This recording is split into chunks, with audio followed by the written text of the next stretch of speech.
Jammu airbase पर drone हमले को लेकर मंगलवार को प्रधानमंत्री नरेंद्र मोदी के आवास पर उच्च स्तरीय बैठक हुई। इस बैठक में गृह मंत्री अमित शाह और रक्षा मंत्री राजनाथ सिंह शामिल हुए। इस मसले पर करीब 2 घंटे तक मंथन चला। इस दौरान राष्ट्रीय सुरक्षा सलाहकार अजीत डोभाल भी शामिल रहे। गौरतलब है कि जम्मू कश्मीर में भारतीय वायुसेना के बेस पर हुए ड्रोन हमले और बाद में आसपास के कुछ इलाकों में दिखे ड्रोन के खतरे की घंटी बजती हुई दिखाई दे रही है। इस पूरी बेल्ट में सेना के कई बेस, स्टेशन और कैंट इलाके हैं। पहले इनमें से कई को पाकिस्तान समर्थित आतंकवादियों ने निशाना भी बनाया है।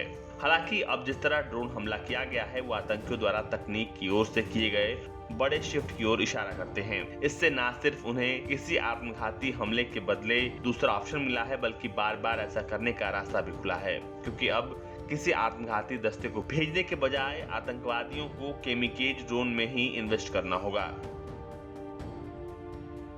ये जो ड्रोन अटैक हुआ है जम्मू एयरपोर्ट स्टेशन पे, एनआईए को देना ही पड़ता है, क्योंकि एनआईए ही एक ऐसी हमारे इधर इन्वेस्टिगेशन एजेंसी है जो सारे सबूत जो है वो जुटाएगी कि क्या ये ड्रोन पाकिस्तान से आया था, क्या ये यहाँ से इसके कुछ हैंडलर्स थे यहाँ पे जम्मू रीजन में संभाग के अंदर जो उसके ड्रोन को जिन्होंने मदद की, या ड्रोन यहाँ से उड़ा है, कौन कौन उसमें इन्वॉल्व हैं। ये सारी बातें जो है वो एक एनआईए ही ऐसी इन्वेस्टिगेशन एजेंसी है जो ये कर सकती है। और ये आप देखेंगे कि जल्द ही इसका एनआईए जो है वो पूरा का पूरा पुख्ता जो है सारा का सारा जो सबूत है वो सारा का सारा सामने रखेगी।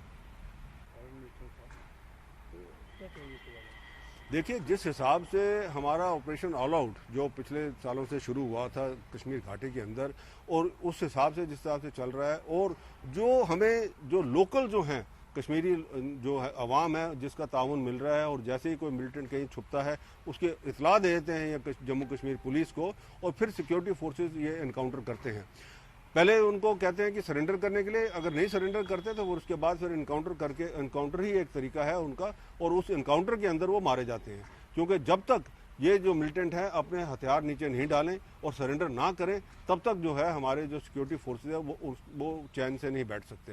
तो इसीलिए ये जो मिलिटेंट मारे हैं ये एक बहुत बड़ी कामयाबी है। उसके अंदर एक वो बड़ा अबरार जो मिलिटेंट है वो एक बहुत शातिर मिलिटेंट था, काफ़ी देर से वो सक्रिय था, और एक फॉरेन मिलिटेंट है जिसकी शनाख्त अभी हो रही है कि वो कहाँ से आया और कब आया है कश्मीर घाटी के अंदर। तो ये जो है मैं कहूँगा एक बहुत बड़ी कामयाबी है हमारे सिक्योरिटी फोर्सेस के लिए और कश्मीरी अवाम के लिए। जम्मू कश्मीर में आर्मी बेस पर ड्रोन हमले की साजिश का मसला यूएन में भी उठा है। भारत ने संयुक्त राष्ट्र महासभा में कहा है कि सामरिक और वाणिज्यिक संपत्तियों के खिलाफ आतंकवादी गतिविधियों के लिए हथियारबंद ड्रोन के इस्तेमाल की संभावना पर वैश्विक समुदाय को गंभीरता से ध्यान देने की जरूरत है। जम्मू कश्मीर में मंगलवार को सुरक्षा बलों के जवानों ने नेशनल हाईवे पर हमले की एक बड़ी आतंकी साजिश को नाकाम कर दिया। सोमवार शाम देर रात तक चली मुठभेड़ में सुरक्षा बलों ने लश्कर-ए-तैयबा के कमांडर अबरार को मार गिराया।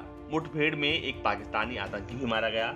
सुरक्षा बल के कई जवानों और नागरिकों की हत्या के मामले में अबरार वांटेड था। उसके साथ मारे गए पाकिस्तानी आतंकी की पहचान नहीं हो पाई है।